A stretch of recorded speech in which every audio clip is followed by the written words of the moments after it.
Good afternoon all of you. एक बार फिर से हम अपनी इंग्लिश क्लास में आप सभी का स्वागत है।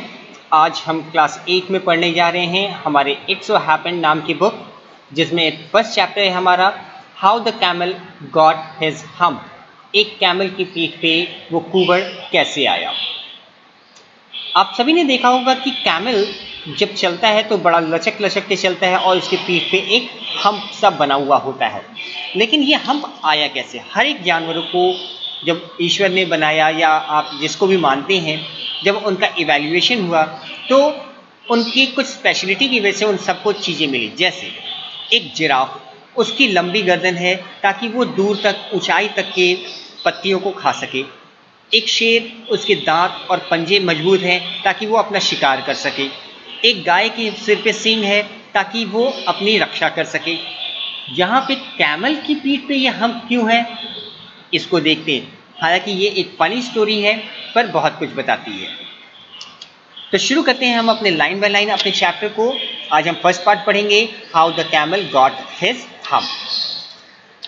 In the beginning, when the world was new and the animals were just beginning to work for man, there was a camel, and he lived in the middle of the howling desert because he did not want to work.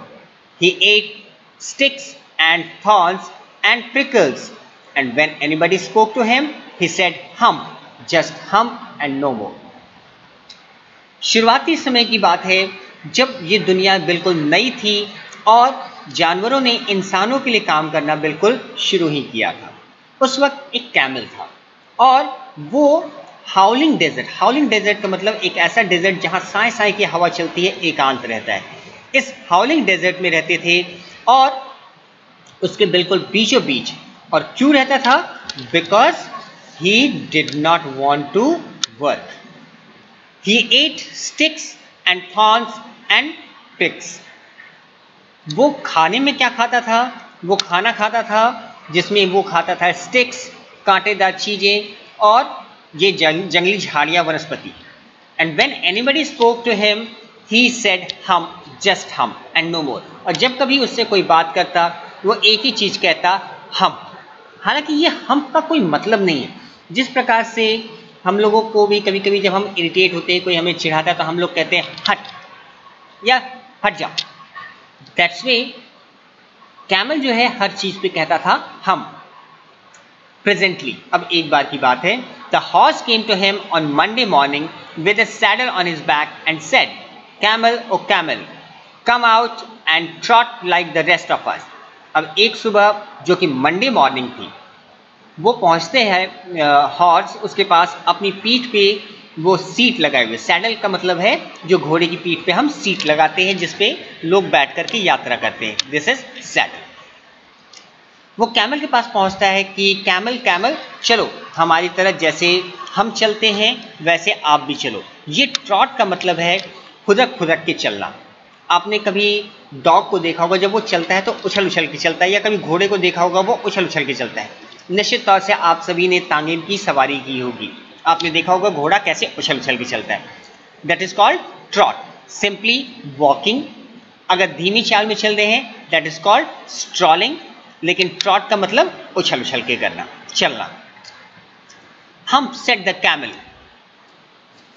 और जब horse उसके पास पहुंचता है तो उससे कहता है कि हमारी तरफ चलो और हमारी तरफ पीठ पे सामान लाद के चलो। वो उसको भी कह देता है क्या, हम। और हॉर्स वहाँ से चला जाता है और इसकी सूचना वो इंसानों को देता है जिसके लिए वो काम कर रहा होता है। Presently the dog came to him with a stick in his mouth and said, camel o camel, come and fetch and carry like the rest of अस।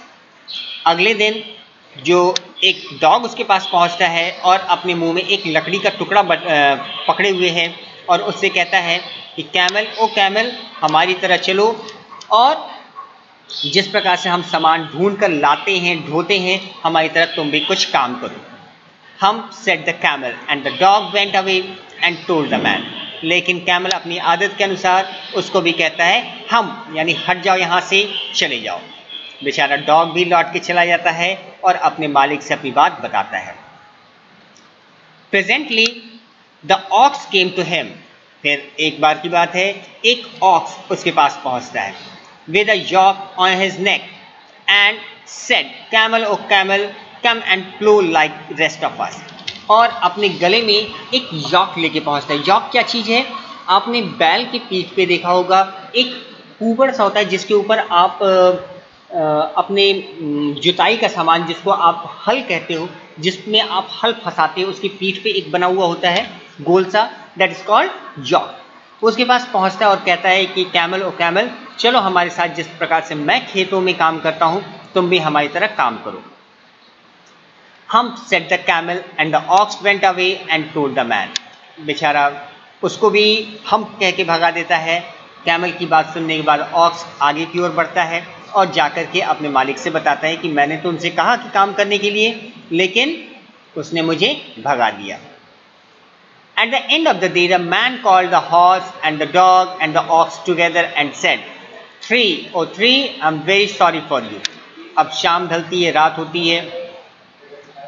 मालिक तीनों को बुलाता और कहता है कि मुझे तुम सभी तीनों लोगों के लिए बहुत खेद है, but that humthing in the desert can't work.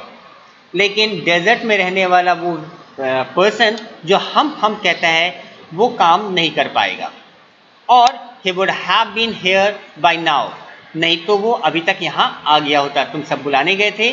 So I'm going to leave him alone and you must work double time to make up for it. तो उसको वहीं छोड़ दो, वो डेजर्ट में रहेगा और उसके बदले उस काम को कंप्लीट करने के लिए तुम तीनों एक्स्ट्रा ओवर टाइम काम करो, डबल टाइम काम करो, ताकि उस काम को पूरा किया जा सके। That made the three very angry and they held a panchayat on the edge of the desert. अब ये सुनकर तीनों को बड़ा गुस्सा आया। यही जस्ट लाइक अगर आप भी आपकी क्लास में, अगर मैं आपसे कहूँ कि अच्छा चलो जाने दो, अगर कोई आपकी क्लास में काम नहीं करता है तो उससे काम मत करवाओ, तुम ही लोग उसके बदले भी काम कर दिया करो, तो क्या आपको गुस्सा नहीं आएगा? बिल्कुल आएगा। ऐसे ही इन तीनों को भी बहुत गुस्सा आता है कि वो काम नहीं कर रहा है तो उसके बदले भी काम हम ही लोग को करने के लिए कहा जा रहा है, और इसलिए इन तीनों ने मिलकर के एक पंचायत, एक मीटिंग बिठाई जो कि डेजर्ट के किनारे था। And the camel came chewing cut and laughed at them, और तभी वहाँ पे कैमल पहुँच जाता है जो कि जुगाली कर रहा होता है। चीविंग कट, कट क्या चीज़ है बेटा? जब आपने देखा होगा, कभी आपने गाय या बैल या भैंस आपने देखा होगा, आपके घर पे भी होंगे, आपने कभी ध्यान देना, ये जब खाना खाते हैं, जब भूसा चारा या जो भी खाते हैं, जैसे आप देंगे ये जल्दी जल्दी उन सबको खा जाएंगे। थोड़ी देर बाद आप देखिएगा कि खाना खत्म हो चुका है पर बैठ करके ये जुगाली कर रहे होते हैं, अपने पेट से धीरे धीरे कुछ चीज़ें मुंह में लाते हैं, उसको चबा रहे हैं आराम से, इत्मीनान से, फिर वापस उसको निगलते, फिर थोड़ी देर बाद फिर चबाना शुरू करते, फिर निगलते। That is called chewing cud. तो वो कैमल भी वहां पे आता है जुगाली करते हुए और उन सबको देख करके हंसता है। देन ही सेड हम एंड वेंट अवे अगेन, और उनको देख करके हंसता है, क्यों, फंस गए ना, और एक बार फिर से उनको चिढ़ाने के लिए कहता है हम, और आगे की ओर बढ़ जाता है। Presently there came along the djinn who was in charge of all desert rolling in the cloud of dust, और उसी समय वहाँ एक जिन पहुँचता है जो कि उन डेजर्ट्स का इंचार्ज यानी मालिक मान लीजिए, वो मालिक था। वहाँ पहुँचता है with a rolling of dust, cloud of dust, जो कि धूल की आंधियों के साथ वहाँ पहुँचता है, अपने आसपास धूल समेटे हुए। ये आप देख सकते हैं फोटोग्राफ में, जिन के आसपास ये गुलाबी गुलाबी सी धूल उड़ रही है। Jinn of all deserts, said the horse, is it right for anyone to be idle? अब वहाँ पे हॉर्स कहता है कि जिन, आप तो इस डेजर्ट के मालिक हैं, इस पूरे डेजर्ट के जिन हैं, तो आप ही बताइए क्या किसी व्यक्ति का बिल्कुल खाली बैठना अच्छा है? Certainly not, said the जिन। जिन कहता नहीं नहीं, बिल्कुल नहीं, हर किसी को काम करना चाहिए। Well, said the horse, there is a thing in the middle of your desert with a long neck and long legs, and he hasn't done a stroke of work since Monday morning, and he won't trot. Horse कहता है कि आपकी इन desserts के बीचों बीच एक जानवर है जिसके लंबी गर्दन है और लंबी टांगे हैं। लेकिन वो कोई भी काम नहीं करता है। मंडे से आज के दिन हो गया पर उसने कोई भी काम नहीं किया है, ना ही वो हमारी तरह चलता फिरता है, एक जगह बैठा रहता है। Whew said the djinn whistling. यहाँ पे ये फ्यू जो वर्ड है ये एक तरह का संबोधन है। जैसे हम लोग कभी कभी बहुत थक जाते हैं तो हम लोग कहते हैं ओह हो, आह, वाव। ऐसे ही व्यू ये एक वर्ड है जिसे जिन कहता है और सीटियां बजाते हुए कहता है that is my camel, what does he say about it. अब वो उसको पहचान लेता है कि वो कौन सा क्रिएचर है, वो है कैमल। वो कहता है वो मेरा कैमल है। क्या कहा उसने? He says humph and he won't plough, said the ox. Ox कहा, ऑक्स बताता है कि वो सिर्फ कहता है हम, और वो कहता है कि उसे खेत भी नहीं जोतने हैं। Very good said the djinn, I will hump him if you kindly wait a minute. उसने कहा बहुत अच्छी बात है, मैं उसको हम्प चाहिए, मैं उसको हम्प देता हूं, बस 1 मिनट इंतजार कीजिए। तो जिन को भी अब इस बात पे गुस्सा आ जाता है और वो कहता है कि काम नहीं करना चाहता, रुकिए, वो हम कहता है, मैं उसको हम दे के आता हूं। यहां पे हम दे करके आता हूं का मतलब है कि मैं उसको ठीक से अभी हैंडल करता हूं। यहां देखिए नीचे आपका पेज के बॉटम में कुछ नए वर्ड्स दिए हुए हैं जो आपको समझ में नहीं आते हैं। तो उसके लिए दिया हुआ है आई विल हम्प हिम, मतलब I will deal him appropriately, मैं उसको ठीक से अभी डील करता हूं। I will set him right, अभी ठीक करता हूं। ना कॉम्प्रिहेंशन चेक में चलते हैं। हमारे पास कुछ क्वेश्चंस हैं, इन क्वेश्चंस को देखते हैं। What task do you think were assigned to the dog and the ox? आपको क्या लगता है डॉग और ऑक्स को क्या टास्क असाइन किया गया होगा? The dog is assigned to fetch some of the small things or the guard the house, and the ox has been assigned to plough the fields or to pull the bullock carts. ox का काम क्या है? खेतों में खेत जोतना और बैलगाड़ियां खींचना।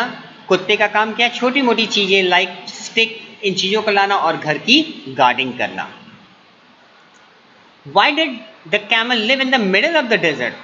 The camel lived in the middle of the desert because he do not want to work anything. वो कुछ भी काम ही नहीं करना चाहता, इसलिए वो बिल्कुल एकांत में रहता है। What made the dog, the horse and the ox very angry? Dog, horse और ox को कितना गुस्सा क्यों आया? They became very angry क्योंकि उनके मालिक ने उनसे कहा कि अगर वो काम नहीं कर रहा है तो leave him alone and you must work double time to make up for it. आप इसके आंसर में लिख सकते हैं कि the master said if he do not want to work, और यहां से ये लाइन है leave him alone and you must work double time to make up for it. This statement made all the three very angry. How did the jinn know the horse was complaining against the camel? जिन को कैसे पता चला कि horse camel के विरुद्ध complain कर रहा है? यहाँ पे आपको ये आंसर ढूंढना पड़ेगा। ये आपके लास्ट पेज में मैं यहाँ पे आपको एक हिंट दे रहा हूँ। यहाँ से लेकर के यहाँ तक के बीच में आपको ये आंसर मिल जाएगा, आप ढूंढिएगा, मिलेगा आपको। इन आंसर्स को आप रफ कॉपी में लिख के रखिएगा। हम अगले दिन अपना सेकंड पोर्शन इसका कंप्लीट करेंगे और उसके बाद हम आपको रिटन आंसर्स देंगे just like your first chapter अभी हमने आपको लास्ट टाइम दिया था। So till then आप इसको पढ़िएगा जरूर। Take care and prepare your copy. Thank you, have a nice day.